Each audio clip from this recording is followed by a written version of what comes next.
Beirut, 1977. A city where you could order wine at lunch and hear a car bomb by dinner. The Lebanese Civil War had been running for 2 years. Not the kind of war with a front line you could draw on a map. A war of neighborhoods. A war of checkpoints that appeared overnight and belonged to whoever had guns that morning. A war where the same street could be controlled by 4 different factions across 4 city blocks. And yet Beirut was still open, still functioning. Still, in its broken and miraculous way, still beautiful. That contradiction was the point. That contradiction was the reason Mossad needed to be here. The PLO, the Palestine Liberation Organization, had made Beirut its operational center. Its political leadership met here. Its intelligence officers planned here. Its commanders lived here. In apartments in the western districts, close to the sea, close to the airport, embedded in the rhythms of a civilian city that gave them cover without asking anything in return. After the 1973 raid that killed 3 of their senior commanders in their own homes, the PLO had learned. Phones were kept short. Addresses rotated. Meetings happened in moving cars, on walking routes, never twice in the same location. Mossad's ability to track them had degraded. The old methods were not working. The city had absorbed their previous approach and adjusted for it. So Mossad did something it had learned to do in situations where force and surveillance failed. It built a room where the targets would come voluntarily, sit comfortably, and never think to be careful. The man they chose for this had a name in his real life that this account will not use. He will be called Ilan. He was 34 years old. Israeli-born. His father had come from Tunisia, his mother from Turkey, which gave him something useful, French as a working language, and Arabic with the specific texture of a man who had learned it in a house where 2 other languages competed for space. He was not the most technically gifted linguist Mossad had available. His Arabic could not survive a prolonged interrogation from someone who knew Lebanese dialects with precision. His French was excellent, his cover accent convincing, but there were edges, subtle, almost invisible, that the wrong person, in the wrong moment, might catch. What made Mossad willing to take that risk was something harder to assess and harder to train. Ilan had a quality that the officer who recruited him described in his notes simply as, "He makes people stop checking." People met him and within minutes stopped wondering who he was, not because he was charming or disarming in any obvious way. Because he radiated a kind of settled certainty about himself that made the question feel unnecessary. In a room full of people who were hiding things, that quality was worth more than a perfect accent. His constructed identity had been 18 months in the making before he ever set foot in Lebanon. The name was Elias Saba, born in Lyon, France, to a Lebanese Maronite Christian family that had emigrated in the early 1950s. Father deceased, no siblings. Educated in French Catholic schools. Employed for 5 years by a restaurant supply company in Lyon's 3rd arrondissement. A real company. A real employment history. A handful of actual people who had met a man fitting Ilan's description over those years. The legend was built on a principle Mossad had refined over 2 decades of field operations. The best cover is mostly true. Ilan had genuinely spent time in France. The Lyon posting had been arranged years earlier for an operation that never materialized. When that operation was canceled, the placement remained. The language immersion remained. The professional knowledge of the restaurant supply industry remained. None of it had been wasted. It had simply been waiting. Now Elias Saba was returning to Lebanon. A man reclaiming a connection to a country his family had left. A businessman with modest capital and a specific ambition to open a restaurant. The location Mossad had identified was a failing establishment in a narrow street off Hamra, Beirut's main commercial district. The part of the city that still pretended the war was somewhere else. The previous owner had fled to Paris. The premises were available, the rent below market, the kitchen intact. What made the location worth the entire risk of the operation was a pattern Mossad's analysts had spent months documenting. The PLO's operational and political leadership did not conduct formal meetings in obvious places. But they ate. They maintained social routines. They had preferences, and those preferences, in the western districts of Beirut, consistently led to a specific kind of restaurant. Not cheap. Not conspicuous.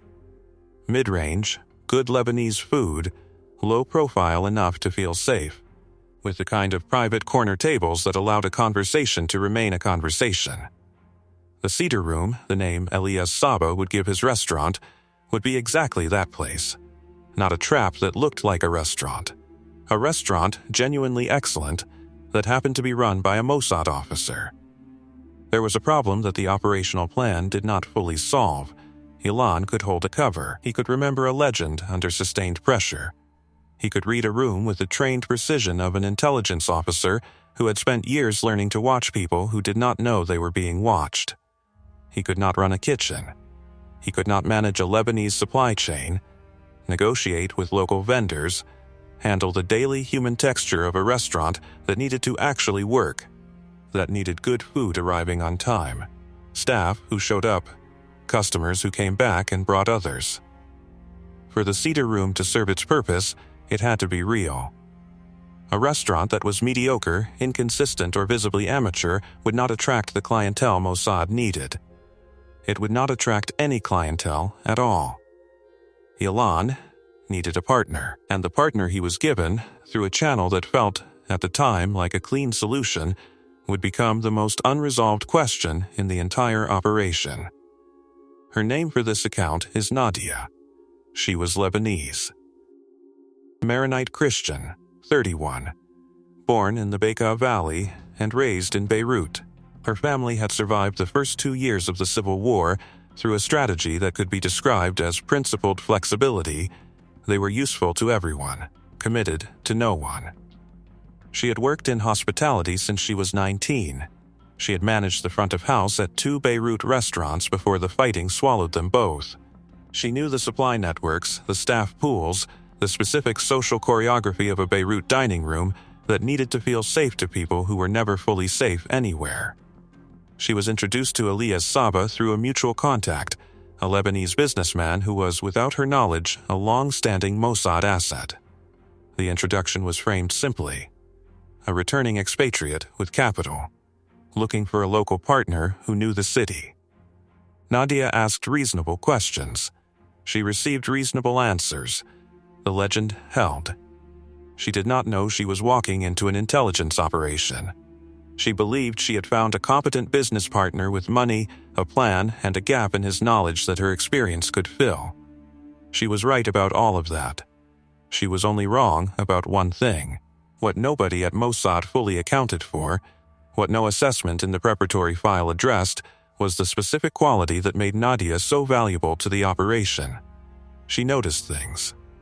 Not with the trained methodology of an intelligence analyst, with the practiced, untheorized attention of someone who had spent her entire adult life reading rooms professionally. She knew when a table was having a conversation they didn't want overheard. She knew when a guest's relaxed exterior was performing. She could tell the difference between a man who drank because he enjoyed it and a man who drank because the role required it. She had built her entire career on reading people accurately, and now she was going to spend the next several years in close daily proximity to a man who was not who he said he was. The restaurant opened in the spring of 1978. Within 3 months, it was working. The clientele was building. The food was drawing the kind of word of mouth that in Beirut moved fast, across communities and affiliations, because a genuinely good meal in a city at war was its own form of politics. Ilan stood behind the host station most evenings, greeting guests, cataloging faces, noting combinations and patterns that Tel Aviv would receive in weekly reports. And Nadia ran everything that made those evenings possible. She did not yet know what she was making possible, but she was already watching him. And the question she had begun to form, quietly, without urgency, the way dangerous questions form in careful people, was one she had not yet named. Why does the man who owns this restaurant sometimes forget, for just a moment, that he is the man who owns this restaurant. By the autumn of 1979, the Cedar Room had become exactly what Mossad had designed it to be. The Plow's mid-level and senior figures had begun to treat it as a regular venue, not as a meeting place in any formal sense, as a habit. A familiar room in a city where familiar rooms were becoming rare. They came 2-3 times a week, sometimes in groups of 4 or 5, ordering food slowly and staying late, sometimes in pairs. At the corner tables, Nadia had arranged with the precise intuition of someone who understood what corner tables were for. Occasionally alone, a specific intelligence signal of its own, because a man who chose to eat alone in Beirut in 1979 was either in a particular kind of trouble or in a particular kind of need. Ilan watched all of it from behind the host station, and what he was watching was not just faces, he was watching patterns. Who arrived with whom? Who avoided eye contact with whom across the room?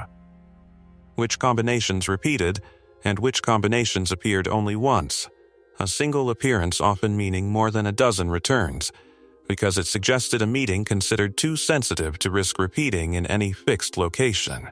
Tel Aviv was receiving weekly reports.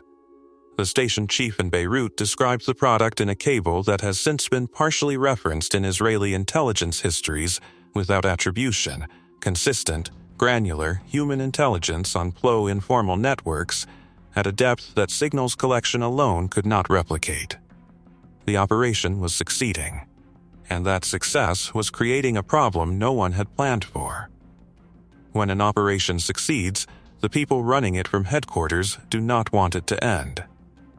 This is not cynicism. It is institutional logic. A productive intelligence asset is rare. The Cedar Room had taken 18 months of preparation, a carefully constructed legend, and a significant operational investment to put in place. It was producing. The instinct at Tel Aviv was not to begin planning extraction. The instinct was to ask, what else can it produce? Ilan's handler raised the extraction question in late 1979. The original operational timeline had anticipated a run of 12 to 18 months before the cover would begin to degrade through sheer duration. The Cedar Room was now past 18 months. It was still functional. It was producing at a higher rate than its first year. Tel Aviv decided the operation would continue. Ilan was told this by his handler in a brief meeting in Cyprus, one of the neutral ground contacts that punctuated the long months in Beirut. He was told the timeline was being extended by at least 1 year. Possibly more depending on the intelligence picture. He returned to Beirut. And something that had not been there before came back with him. Ilan had been trained to understand the specific danger of a long-running cover. The danger is not that you forget who you are. The danger is subtler. You do not forget. You simply begin to carry 2 people at the same time, and the weight of that accumulates in ways that don't present as obvious failure. They present as fatigue. As micro-decisions that prioritize ease over discipline. As the slow narrowing of the gap between the man you are and the man you are pretending to be. Not because the cover is winning, but because maintaining the distance takes energy that no longer feels justified when the operation has already been running for 2 years without incident. He had been trained to recognize this process in himself. He was not fully immune to it. The first visible fracture came in December 1979. A Lebanese journalist who was a regular at the Cedar Room, a man with contacts across the political spectrum, known to Nadia from years before, asked Ilan a question about Lyon. Specifically about the district where Elias Saba's family had lived. The question was casual. The journalist had spent time in Lyon himself, had a connection to the city, was making conversation in the way that regulars make conversation with owners they have come to feel they know. Ilan answered. The content was accurate. The legend held on every verifiable point. But he hesitated. Not long. Perhaps 2 seconds over a specific street name in the 3rd arrondissement. 2 seconds in an ordinary conversation is nothing. In a moment of unintentional cover assessment, it is a gap that a trained observer does not miss. The journalist did not push. He moved on. The dinner continued. Ilan reported the incident to his handler within the week. Tel Aviv assessed the journalist's profile and concluded, not an intelligence officer, no PLO affiliation, low risk. The incident was logged and set aside. What Tel Aviv did not know, could not have known from the information available, was that the journalist and Nadia had been friends for 3 years. They had dinner together twice in the months following that evening. Not unusual. They had history. They talked the way old friends in Beirut talked in that period, about the war, about what was still standing, about people they knew in common. At some point across those 2 dinners, the journalist mentioned the owner of the Cedar Room. He described Elias as a strange man. The word he used, Nadia recalled it later, was absent. Present in the room but not quite in the city. A man who seemed to be somewhere slightly other than where he was standing. The journalist meant it without weight. It was an observation, not an accusation. He moved on to other things. Nadia did not respond. She let the remark pass and redirected the conversation. But she did not forget it, because the journalist had named something she had been watching for months without having a word for it. Absent, there was another man present behind the one she worked with every day, and sometimes, in very small moments, she could almost see where the boundary between them was. In the spring of 1980, the operation produced the most significant intelligence return of its entire run. A private dinner in the Cedar Room's back room. 4 men. Arranged by a regular guest on behalf of contacts described only as colleagues passing through from Alman. Ilan recognized 2 of the 4 from photographs he had studied before the deployment began. Senior PLO figures. Not the kind of men who made casual appearances in Beirut restaurants. The 3rd man he did not recognize. The 4th arrived 40 minutes late, ate very little, and left before the others, which was itself significant, because a man who leaves early from a dinner of this kind is a man who cannot afford to be associated with it by someone entering as he exits. The back room was not wired. That decision had been made before the restaurant opened and revisited twice since, each time reaching the same conclusion. Any discovery of recording equipment in a Beirut restaurant would end the operation and end Ilan. The risk was not acceptable. So Ilan watched instead. He watched the seating arrangement. He watched a folder opened briefly and closed again, not long enough to read, long enough to note its existence. He watched one of the 2 known figures leave the table 3 times across 2 hours to use the telephone in the corridor. He noted the quality of the table after the second phone call. The body language changed. Something had shifted in what was being discussed. He watched the unknown 3rd man order coffee and noted the specific phrasing he used, a Gulf intonation, possibly Kuwaiti or Eastern Saudi, and the way his posture changed when one particular subject entered the conversation. The report Ilan compiled that night was detailed enough that the Beirut station chief described it, in internal correspondence, as among the best single human intelligence reports the station had produced in 2 years. It was also the night Nadia finally saw what she had been half seeing for months. After the 4 men left, she found Ilan in the back room. He was standing very still, facing the wall where the table had been. Not cleaning, not checking anything. Simply standing with the quality of concentration she had seen in him before, but never in a moment that required it. She said his name. He turned. And the face that appeared first was not Elias. It was there for less than a second. A different arrangement of the same features. Older, more guarded, carrying something that Elias Saba had no reason to carry. Then it resolved, and Elias was back, and he said something easy about a long evening. She said yes. Long evening. And they closed up. There is a version of this story in which Nadia is peripheral. A local partner, competent and uninformed, who provided operational cover without ever becoming operationally significant. That version is wrong. By the winter of 1980, Nadia had been accumulating observations for over a year, not cataloging them in any formal way, not acting on them, simply holding them, in the specific way that careful people hold things they don't yet know what to do with. Elias Saba's French life, when it surfaced in conversation, had a quality she couldn't name precisely. Not dishonest, memorized rather than lived. There is a difference in the texture of how people talk about things they have experienced and things they have learned about themselves, and Nadia had spent her professional life close enough to conversations to hear that difference. His Arabic had something underneath it. A substrate. She had met Lebanese Maronites from Lyon. They had a particular way of speaking, not wrong, not obviously foreign, but specific. Elias did not entirely fit that specificity. He received phone calls late at night, infrequently, and never mentioned them the following morning. He had no past. Not in the human sense. He had biographical facts, but he did not have the accumulated debris of an actual life.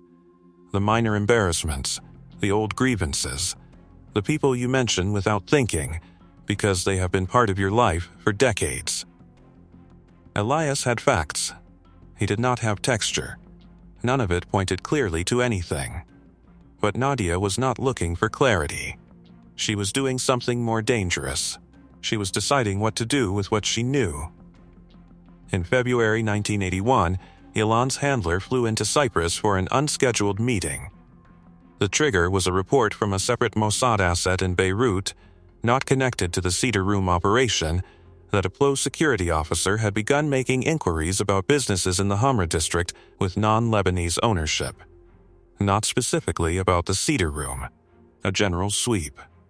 The kind of quiet security review that could be routine or could be the beginning of something that was not routine at all. The handler raised the question that had been implicit for months. Should the operation be aborted? The calculus was not simple. Extraction meant ending the intelligence stream at a moment when it was producing well. It meant engineering a plausible departure for Elias Saba without generating the kind of scrutiny that a sudden disappearance would invite. It meant leaving Nadia, who knew nothing, in a position of potential exposure if the Plo's inquiry later reached the Cedar Room and she became associated with it. And it meant the months of work needed to reach this level of access would not be recoverable. You could not build another Cedar Room. Not here, not in this city, not with these targets. Ilan argued for continuation. His handler did not fully agree. But he did not override. He returned to Tel Aviv with the question unresolved, the operation technically still running, and a note in the file that would be reviewed but not acted upon for another 4 months. The Plo security sweep reached the Hamra district in March 1981. A man Ilan did not recognize came into the Cedar Room on a Tuesday afternoon, ordered coffee, sat for 40 minutes, and left without finishing it. He did not speak to Ilan. He spoke briefly to a member of the waitstaff, asking a question about the ownership of the premises, framed as casual, framed as a man considering a similar venture of his own. Ilan was in the kitchen when it happened. He learned about it 20 minutes later from Nadia, who told him, without particular emphasis, in the way she told him most operational details of the restaurant. He kept his face arranged correctly while she spoke. He did not know whether the man was a Plo security officer or simply a man who had asked a question about a restaurant. He did not know whether the question was the beginning of something or the end of something. He did not know whether Nadia had told him everything the man had asked.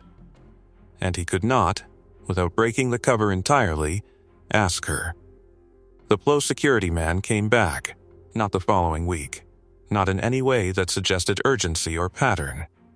He returned 3 weeks after the first visit, on a Friday evening, during the dinner rush, the specific kind of timing that made his presence either meaningless or very deliberate, and made it impossible to know which.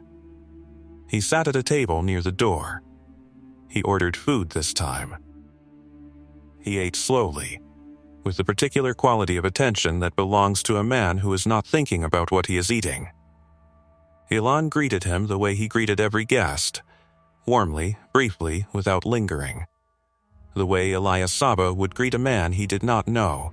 The man looked at him for a moment with the specific blankness of someone who has already decided what they think and is simply confirming it. Then he nodded and looked at his menu.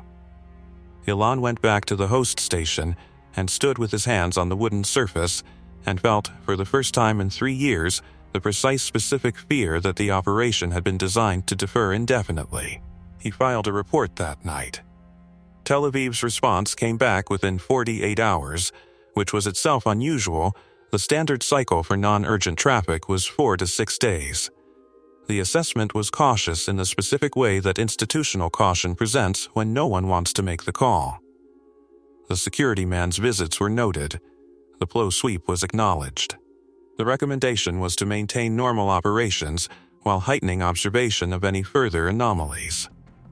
What the response did not say, and what Ilan understood from its absence, was that Tel Aviv had decided to continue because ending the operation now would mean ending it without the clean extraction sequence that had been discussed in Cyprus. The operational window for a planned departure was closing. The summer would bring changes to Beirut's security environment that made complex logistics harder. A decision made now, under pressure, would be a messier decision than one made 3 months ago when there had still been room. The operation was continuing because stopping it had become complicated. That was not the same thing as continuing it because it was safe. Ilan knew the difference. He filed a response noting the distinction in language measured enough to be deniable as criticism. He received no reply. He made the first mistake 10 days later. Not a structural mistake, not the kind that breaks a cover in one moment, the kind that accumulates. A regular guest, a Lebanese academic with no intelligence affiliation, a man who had been eating at the Cedar Room since the 2nd month of its operation, asked Ilan about his plans for the summer. Whether Elias intended to close for August, the way many Beirut establishments did when the heat made the city impossible. Ilan said no. He said Elias had no plans to be anywhere else this summer. It was the correct answer for a man with a functioning restaurant and an established clientele. It was the answer Elias Saba would give. It was also, by that point, a lie that had acquired a second layer of complexity. Because Ilan had spent the previous week in internal negotiation with his handler about whether the operation would still be running by August at all. He had answered with Elias's certainty when he had none of his own. That was not unusual in cover maintenance. What was unusual was the specific quality of flatness in his voice when he said it, a flatness the academic did not notice, but that Nadia, who was 3 meters away arranging the reservation book, heard. She looked up. She did not look at Ilan. She looked at the space just past him, with the expression of someone who has just heard a sound they were already listening for. She went back to the reservation book. What Ilan had not reported to Tel Aviv, what he had assessed as beneath the threshold of operational significance, was that Nadia had changed in the preceding 2 months. Not dramatically. Not in any way that would have registered in a formal observation report. The warmth she carried into the restaurant every evening was intact. Her professionalism was intact. Her relationship with the staff, with the suppliers, with the regulars, all of it functioned exactly as it always had. But the specific texture of her relationship with Ilan had shifted. She no longer asked him questions. Not operational questions, she had never asked those. The small questions. How was the meeting in the afternoon? Whether he had eaten. Whether he was sleeping. The ambient human inquiry that had been part of their daily working rhythm for 3 years had quietly stopped. She was not hostile. She was not distant in any way a neutral observer would have named. She had simply recalibrated to a version of their partnership that required less information from him. Ilan had noticed it. He had filed it under the broad category of the pressures the city placed on everyone, and he had moved on. This was the incorrect assumption, and it was already playing out. The false start came in April 1981. Tel Aviv authorized the beginning of the extraction sequence. The cover story had been developed over the preceding months. Elias Saba would inform Nadia and the staff that the restaurant faced financial difficulties, introduce a prospective buyer through a trusted contact, and engineer a handover that allowed the premises to continue functioning under new ownership. The whole sequence was designed to take 6 to 8 weeks. Ilan initiated the first step on a Tuesday morning. He sat with Nadia before the lunch service and told her the restaurant was in trouble financially, that some investments had not performed as expected, that he was looking at options. He watched her face as he said it. She listened. She nodded at the right moments. She asked 2 practical questions about the staff and the lease. And then she asked a question he had not prepared for. She asked when the problems had started. It was not a suspicious question. It was a practical one. She was a business partner. She needed to understand the timeline. Ilan answered. The answer was consistent with the cover story. The numbers he cited were plausible, the narrative coherent. But Nadia was quiet for a moment after he finished. Not a long moment.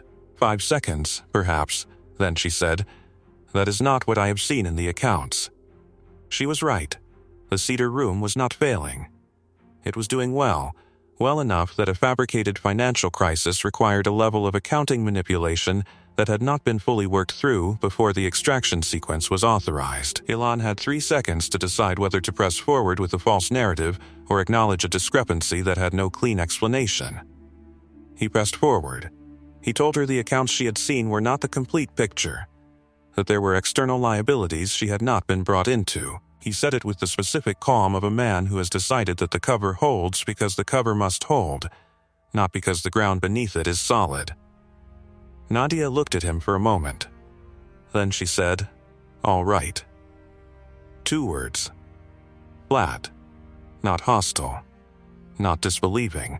Simply flat in a way that Ilan had not heard from her in 3 years of working together. He went into the kitchen and stood at the back door for 4 minutes. When he came back, she was working. Nothing was different on the surface. Everything was different underneath it. He reported to his handler that the first step of the extraction had encountered a minor complication. He used the word minor. His handler flagged it and asked whether the sequence should be paused. Ilan said no. This was the near abort that Tel Aviv would later revisit. If the sequence had been paused at that point, if the extraction had been redesigned around the accounting discrepancy before proceeding, the final weeks of the operation would have looked different. But Ilan was inside the operation in a way that his handler in Cyprus was not. He could feel the room. He had assessed Nadia's response as containable. He believed, based on 3 years of reading her, that she had accepted the explanation in the way that people accept explanations they find insufficient but have decided not to challenge. He was half right. She had decided not to challenge it. That part was accurate. What he had misread, what 3 years of proximity had somehow not corrected, was her reason. The false release moment came in early May. The prospective buyer was introduced. A Lebanese contact with legitimate business credentials, the cover story complete and verified. Nadia met him. She asked the right questions. She was professional and composed and gave every outward sign of a woman processing an unwanted but real business development. That evening, after the buyer left, she told Ilan that she thought the man seemed capable, that the restaurant would probably be fine under new ownership. She said it without bitterness. Ilan read this as acceptance, as the specific Lebanese pragmatism he had watched her apply to every difficult thing the city had thrown at them over 3 years. He sent a report to Tel Aviv saying the extraction sequence was progressing without significant resistance. He believed it. He was wrong about why. The handover was supposed to take 6 weeks. It took 11. Not because anything broke visibly, not because the PLO security man returned, or the journalist asked another question, or the accounting discrepancy surfaced again in any form that forced a confrontation. The delay came from something quieter and harder to resolve. The Cedar Room continued to fill every evening, and a restaurant that was genuinely thriving had no organic reason to change hands, and everyone who knew it well enough to ask questions could see that. The prospective buyer began his own due diligence. This was expected. What was not expected was that his due diligence was thorough enough to identify the gap between the financial picture Elias Saba had presented, the struggling restaurant requiring sale, and the actual trading performance of the business across the previous 2 years. The buyer raised this with Ilan directly. Ilan told him the external liabilities existed outside the visible accounts. He said it with the same steady certainty he had used with Nadia 6 weeks earlier. The buyer accepted it. He was not a suspicious man. He was a Lebanese businessman in 1981, which meant he had long since stopped expecting financial explanations to be fully consistent. But he negotiated harder on the price. He had seen enough to know the asset was worth more than the seller was claiming, and he adjusted accordingly. Tel Aviv signed off on the revised terms. The extraction was costing more than it was supposed to, in ways that had not been anticipated, because a decision made months earlier to frame the departure as financial failure rather than personal choice had introduced a fiction that required maintenance and then further maintenance and had finally produced a cost. The final evening of the Cedar Room's operation under Elias Saba fell on a Wednesday in late May. Ilan worked the host station until closing. He greeted the last guests, waited until the kitchen was cleared, sat with Nadia while she completed the closing accounts.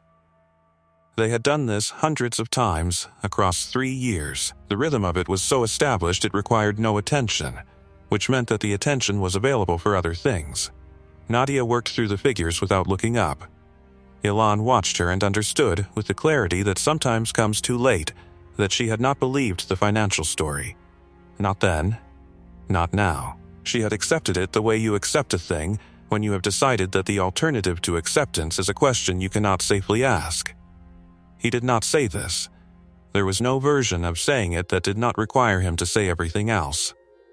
She closed the accounts book and looked at the surface of the table for a moment. Then she told him the staff had been good, that whoever took over should keep them. He said he had made that part of the agreement. She nodded. They walked out together, and she locked the door and handed him the key, and they said goodnight on the street in the particular way of people who know they will not see each other again, and have agreed, without discussing it, to treat the moment as ordinary. Ilan was back in Israel within 3 weeks. The debrief was thorough in the way that successful operations are debriefed, with emphasis on what had worked, on the intelligence product, on the methodology that might be adapted for future operations. The Cedar Room model was considered a significant proof of concept. A properly resourced front business, embedded in a target city with the right cultural profile, run by a believable cover with genuine local partnership, could sustain access at a depth and duration that no other collection method had matched in Beirut. The word used repeatedly in the debrief documentation, in the sections that have been partially referenced in later intelligence histories, was successful. The word used nowhere in the debrief documentation was cost. In June 1982, Israeli forces entered Lebanon. What followed transformed the city that had made the Cedar Room possible beyond recovery. The networks the operation had tracked for 4 years were violently dispersed.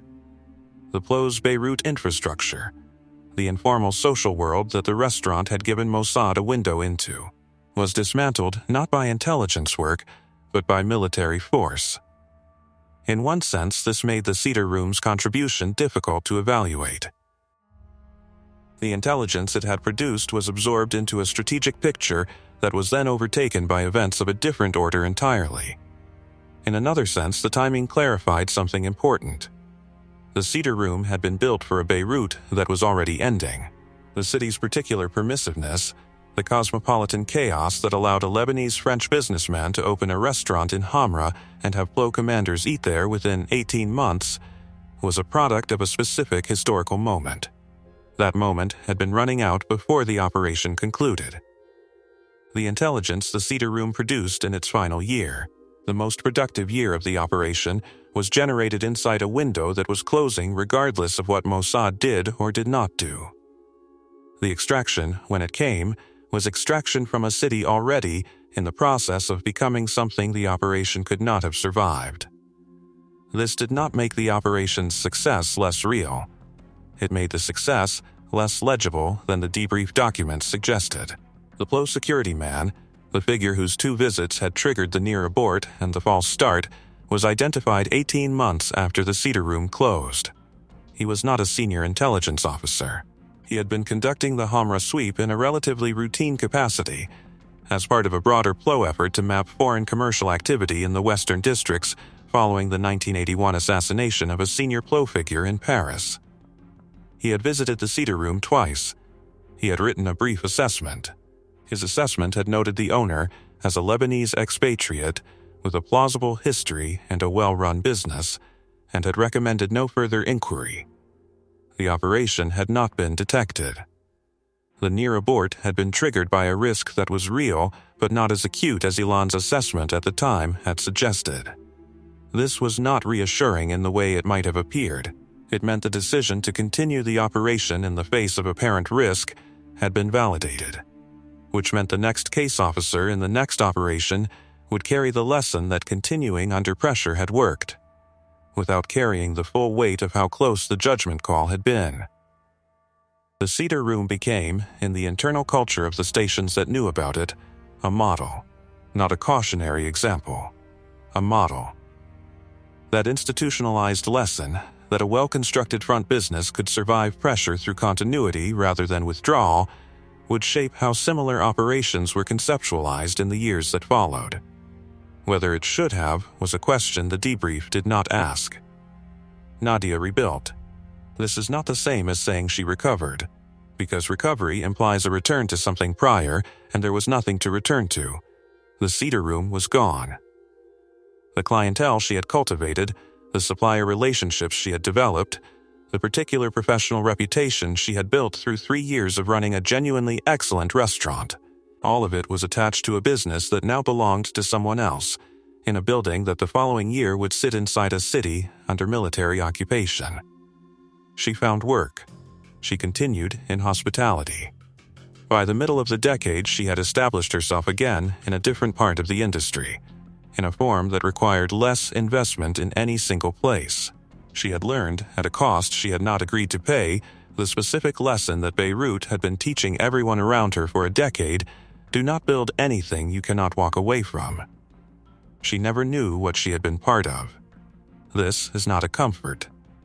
The absence of knowledge did not protect her from the consequence of participation.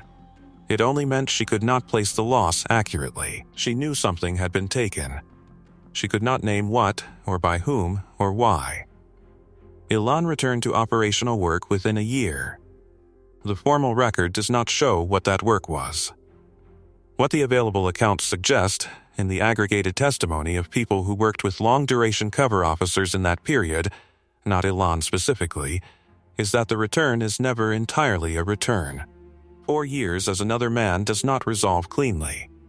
The cover does not end when the operation ends. It persists in the body, in reflexes, in the habit of measuring every room for exits and observers, in the specific distance that a man maintains from his own reactions when he has spent years treating his reactions as operational variables to be managed. The self that returns from that kind of work is not damaged in any way that presents as obvious failure. It is simply a self that has been restructured around requirements that no longer exist, and has not yet found, and may not find, the shape it would have had otherwise. The operational file on the Cedar Room was eventually archived. The debrief called it a success. On the available metrics, it was. What the metrics did not capture was the restaurant itself, not what it produced, what it was. For 4 years, in one of the most dangerous cities in the world, the Cedar Room was a genuinely good restaurant. The food was real. The warmth was real. The care that Nadia brought to every evening of its operation was real. People ate there and felt, briefly, that the city was survivable. That was not the operation's purpose. But it happened anyway, alongside the purpose, because a deception only functions when the thing concealing it is genuine. The lie required the truth to work. The truth outlasted any record of the lie. The Cedar Room is gone. What it was, for the people who ate there without knowing what it concealed, was simply a good room in a bad time. Those rooms are always the ones we don't know how to account for. If this kind of intelligence history is what draws you here, the next operation is one that almost no one knows about, and the reason no one knows about it tells you more about how Mossad operates than the operation itself does.